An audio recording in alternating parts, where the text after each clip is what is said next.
नमस्कार मंडळी. संपूर्ण मे महिना मी चित्रपटाचं चित्रीकरण करत होते आणि त्यामुळे सोलो व्हिडिओज आणू शकले नाही, त्याबद्दल क्षमस्व.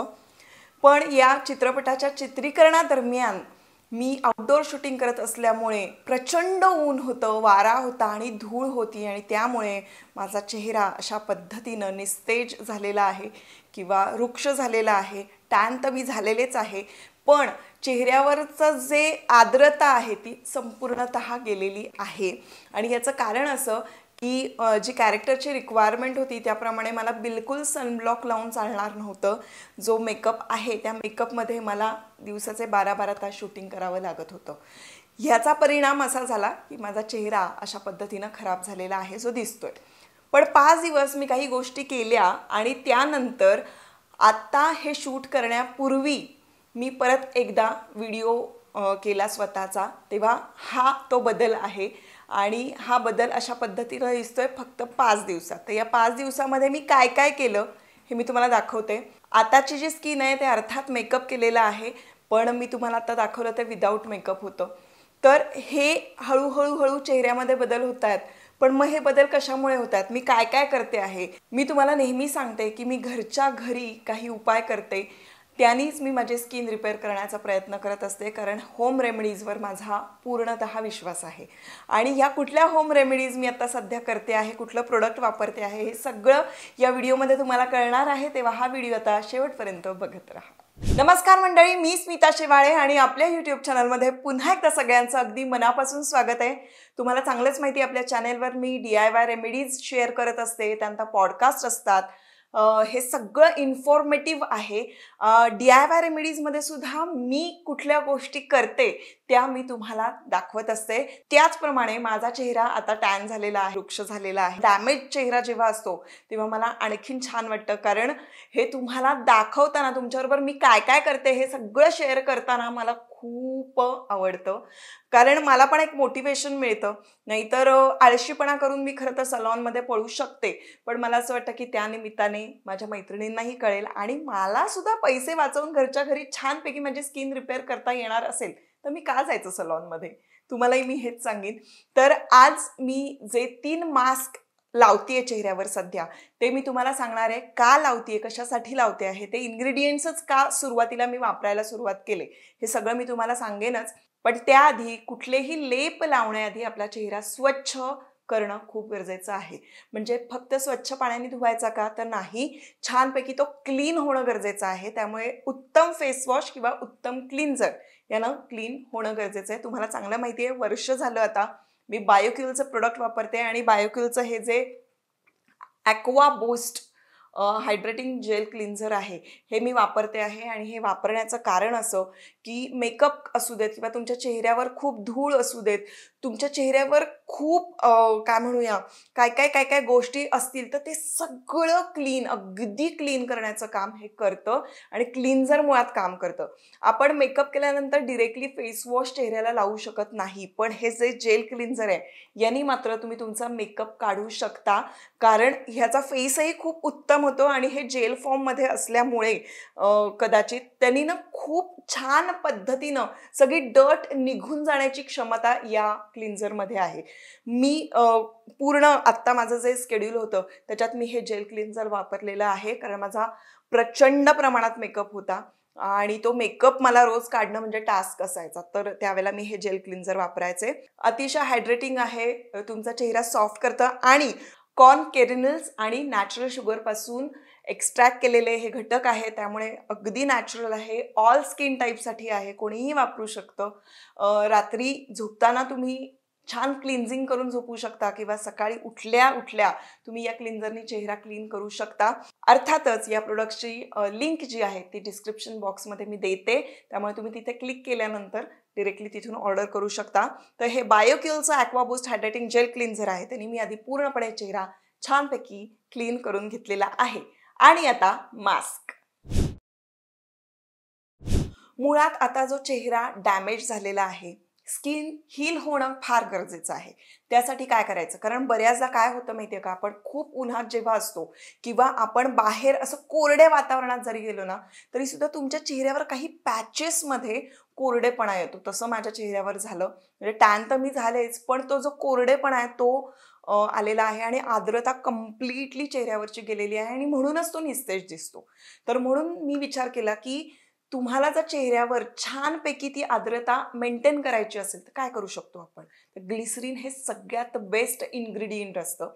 आणि म्हणून ग्लिसरीन आणि लिंबू हे खरं तर म्हणजे शूटिंग झाल्यानंतर जेव्हा आमचे जे हार्श लाईट असतात, अगदी मी इंडोर जरी शूटिंग केलं तरी ते जे हार्श लाईट असतात, या हार्श लाईटमध्ये जी स्किन डॅमेज होत असते ते रिपेअर करण्यासाठी ग्लिसरीन उत्तम असतं आणि म्हणून बऱ्याच ब्युटी प्रोडक्टमध्ये ग्लिसरीनचा वापर केला जातो. त्यामध्ये ग्लिसरीन जे आहे ते स्किन हिलिंगचं काम करत असतं. म्हणून मी इथे थोडंसं ग्लिसरीन घेतलेलं आहे आणि त्यामध्ये लिंबू टाकलेला आहे. आता मी काय केलं, एक बॉटलच घेतली, ती हाफ ग्लिसरीनची बॉटल होती माझ्याकडे. त्यामध्ये मी अर्धा लिंबू पिळलं आणि ते सगळं मिक्स करून ती बॉटल मी फ्रीजमध्ये ठेवते आहे. रोज थोडं हे मिश्रण घेऊन चेहऱ्याला छानपैकी मसाज करते आहे. त्यामुळे काय होतंय की चेहऱ्याचा जो माझा असा डलनेस आहे तो हळूहळू जायला लागलेला आहे. टॅन जायला वेळ लागणार, पण जे रिपेअर करणं आहे ना, ते रिपेअर करण्याची ही फर्स्ट स्टेप आहे आणि म्हणून हा फर्स्ट मास्क आहे जो मी ऑल्टरनेट डेज वापरते आहे. तर हा फर्स्ट मास्क जो आहे, जर का तुम्हाला तुमच्या चेहऱ्यावरचा डलनेस घालवायचा असेल तर रोज रात्री झोपताना तुम्ही ग्लिसरीन आणि लिंबू हे मिक्स करून त्यांनी छानपैकी मसाज करू शकता. आता रोज जर का आपण स्क्रबिंग करायला गेलो किंवा एक्सफोलिएट करायला गेलो, खूप घाईघाईत की आता माझा चेहरा टॅन झालाय म्हणून मी आता रोज कुठलं तरी स्क्रबर वापरते आणि म्हणून स्क्रब करायला गेलात तर तुमची स्किन डॅमेज होऊ शकते. म्हणून एकदम सॉफ्ट आणि नॅचरल असं एक्सफोलिएशन काय असू शकतं, तर त्यासाठी मध हे अतिशय उत्तम आहे, जे ह्युमक्टंट प्रॉपर्टीज असल्यामुळे तुमच्या चेहऱ्यावर नॅचरली जी आर्द्रता असायला हवी किंवा नॅचरल जो ऑइल बॅलन्स असतो ना, तो मेंटेन करायला मदत करतं. आणि म्हणूनच मध घेतलं आणि त्यानंतर त्यामध्ये चिमूटभर हळद टाकली. आता हळद का, तर हळद ही अँटीबॅक्टेरियल आहे आणि सगळ्यात महत्त्वाची गोष्ट हिलिंगसाठी अतिशय उत्तम. आणि पी हळद हो गोरी हे तुम्हाला माहितीच आहे. आणि त्यांनी ना एकदम जेंटल असं तुमच्या चेहऱ्याला एक्सफोलिएशन मिळतं. म्हणून इथे आपण थोडीशी हळद टाकलेली आहे. आता हे मिश्रण तुम्ही बनवून ठेवू शकता, पण मी ते बनवत नाहीये. मी रोज थोडंसं अर्धा चमचा मध आणि अर्ध्या चमच्यापेक्षाही कमी मध चालतं. त्याच्यानंतर त्यामध्ये चिमूटभर हळद आणि लिंबू मी यामध्ये पिळलेलं आहे. बऱ्याच जणांना लिंबू चेहऱ्यावर सूट करत नसेल तर त्यांनी ते अवॉइड केलं तरी चालेल, पण थोडंसं ॲसिडिक असतं आणि हे आता चेहरा जर डॅमेज झालेला आहे त्यासाठी खूप गरजेचं आहे. म्हणून मी लिंबाचा इथे वापर करते. खरं सांगायला गेलं तर चेहऱ्यावर लिंबू कशात तरी मिक्स करून लावलं तर त्याचा काहीही म्हणजे तसा हार्म नाही आहे, कारण आपण इतके वेगवेगळे प्रोडक्ट चेहऱ्यावर एक्सपेरिमेंट करत असतो, त्यापेक्षा हे नक्कीच बरं आहे. पण तरीसुद्धा ज्यांची सेन्सिटिव्ह स्किन आहे त्यांनी जरा विचारपूर्वक या सगळ्या गोष्टींचा वापर करा. किंवा इथे पॅच टेस्ट घ्यायची असते, ती पॅच टेस्ट घ्यायची आणि मग हे सगळं वापरायचं. थोडा वेळ ठेवायचं आणि आपल्याला सूट होतंय असं वाटलं तर मग एक लेअर असा हलकासा लावून बघायचा आणि सूट झालं तर तुम्ही ते रेग्युलरली वापरू शकता. तर आता हे मध, लिंबू आणि हळदचं जे मिश्रण आहे, हे मिश्रण मी दिवसाआड वापरते आहे. आता हे मिश्रण मात्र जसं ग्लिसरीनचं मी मगाशी मिश्रण सांगितलं ते तुम्ही रात्रभर लावून ठेवू शकता, पण मध, हळद हे जे मिश्रण आहे हे मी रात्रभर ठेवत नाही. त्याने छानपैकी मसाज करते, 2-1 तास ठेवते आणि मग पुन्हा चेहरा स्वच्छ पाण्याने धुते किंवा फेस वॉशनी धुते किंवा आपलं जे क्लिन्झर आहे त्या क्लिन्झरनी धुवायचं आणि मग त्यानंतर सिरम लावायचं. कुठलं सिरम लावायचं हे मी तुम्हाला सांगणार आहे. बायोक्युलचंच सिरम आहे, ते सुद्धा तुमच्या चेहऱ्यावरचे जे डॅमेज झालेलं आहे ते रिपेअर करण्यासाठी उत्तम आहे. तर ते मी तुम्हाला शेवटी इंट्रोड्यूस करते. पण सेकंड मास्क जो आहे तो आपला आहे मध, लिंबू आणि हळद. ते का वापरायचं हे मी तुम्हाला सांगितलेलं आहे. आता परत हायपर पिगमेंटेशन होणारच होतं, कारण उन्हामध्ये शूटिंग करत होते, टॅनिंग म्हटल्यानंतर आणि एक 35 नंतर तुमच्या चेहऱ्यावर थोडंसं वांगाचे थोडे थोडे गोष्टी सुरू होतात. म्हणजे मी काळजी घेतली तर त्या गोष्टी नाहीशा होतात, पण अर्थातच मला काळजी घेता येत नव्हती काही कारणास्तव, कारण मला तसंच उभं राहणं गरजेचं होतं शूटला. म्हणून मी विदाऊट सनब्लॉक कॅमेरासमोर होते अर्थातच, कारण तो जो ज्या पद्धतीचा मेकअप होता तिथे चालणार नव्हतं सनब्लॉक लावलेलं, आणि म्हणून चेहऱ्यावर थोडंसं पिगमेंटेशन मला जाणवायला लागलेलं आहे. आता हे पिगमेंटेशनची सुरुवात आहे हे मला माहिती आहे. मग अशा वेळेला यासाठी उत्तम असा नॅचरल घटक कुठला? तर अगेन जे ह्युमक्टंट प्रॉपर्टीज ज्याच्यामध्ये भरपूर आहेत असं कोरफडीचं पान. कोरफड ही जेल म्हणत नाहीये मी, ताजी जी कोरफड आपल्याला त्याचं पान जे आहे ते मिळू शकलं तर उत्तम. ते पूर्णपणे सोलायचं आणि त्याच्यावर हळद पेरायची आणि ती मस्तपैकी चेहऱ्याला चोळत राहायचं.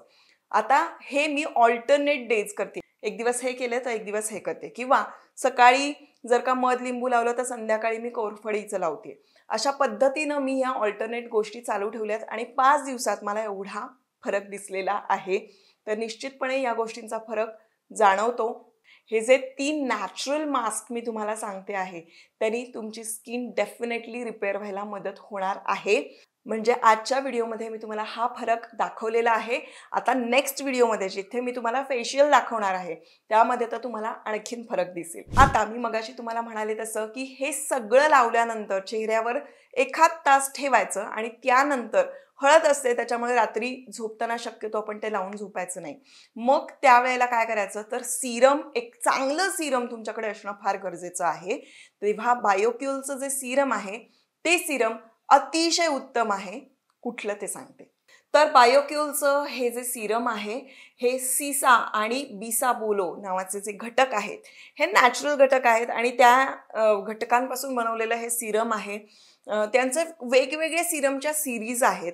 हे सिरम जे आहे हे मला खूप छान वाटलं आत्ताच्या माझ्या ज्या स्किन जे डॅमेज झालेली आहे त्यासाठी, आणि म्हणून मी हे द काम सुदिन सिरम, बायोक्यूल द काम सुदिन सिरम मी वापरते आहे. हे सेन्सिटिव्ह स्किनसाठी आहे, ड्राय स्किनसाठी आहे आणि ॲक्ने प्रोन स्किनसाठी आहे. तर तुम्ही वापरू शकता. सेन्सिटिव्ह स्किनसाठी असल्यामुळे ते मला असं वाटतं की ते सगळेच जण वापरू शकतात, काहीही हार्म नाही आहे.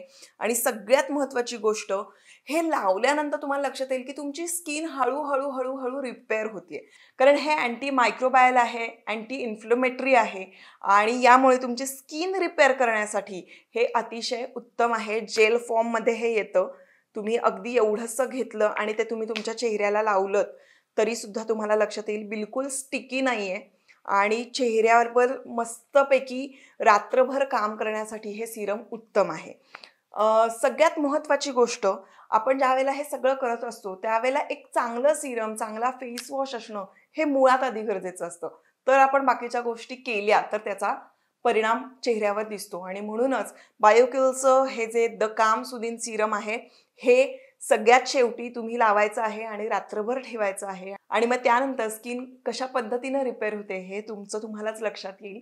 तेव्हा या गोष्टी मी सध्या करते आहे, या तुम्ही करू शकता. जर का माझ्यासारखी स्किन तुमची डल झालेली असेल तर तुम्हालाही लक्षात येईल. माझ्याबरोबरीनं हे चॅलेंज घ्या आणि आपण मिळून करूया. पुढच्या आठवड्यात मात्र आपण फेशियल करणार आहोत आणि एक नवीन क्रीम मी तुम्हाला सांगणार आहे की फेशियल करण्यासाठी कुठलं क्रीम वापरलं पाहिजे. तर ते आयुर्वेदिक क्रीम बरेच जण मला विचारतात, किंवा केसरपासून बनवलेलं कुठलं क्रीम आहे का असंही मला कमेंटमध्ये विचारलं होतं. तर ते क्रीम मी सजेस्ट करणार आहे. त्यासाठी पुढचा व्हिडिओसुद्धा नक्की बघा आणि हा व्हिडिओ तुम्हाला युजफुल वाटला असेल तर मला कमेंटमध्ये तसं नक्की सांगा. लाईक करा, शेअर करा आणि चॅनल आपलंच आहे सबस्क्राईब करा.